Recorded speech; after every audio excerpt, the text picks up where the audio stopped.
U konobi na rivi za stolom u naslonjači od pruća sedeo je gradonačelnik. I da je pljusnula kiša ne bi se mrdnuo jer je bio zaklonjen četvorouglom tendom sa brendom piva koje se penušavo prelivalo iz oznojene čaše i cedilo na izgrubo platno. Noge je prebacio jednu preko druge, podigao ih na susjedni sto kako sam ga često zaticala. Uvek na istom mestu u uobičajenoj pozi plemenskog starca. I taj nadmeni stav pokušala sam i sad da ignorišem. Okrenula sam glavu u stranu i ubrzala korake. Spazivši me, mahnuo je rukom i zakovitla o kapučini.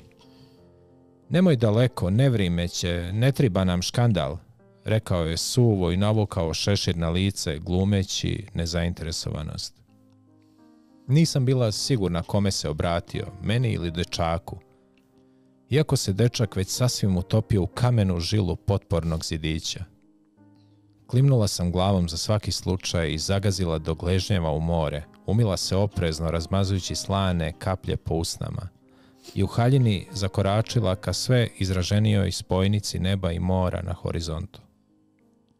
Visoko izdignutih ruku kretala sam se sporo, savlađujući otpor vode i mokre tkanine koja mi se umotavala oko nogu. Sve dok nisam uronila cela kao žrtveni dar vodi.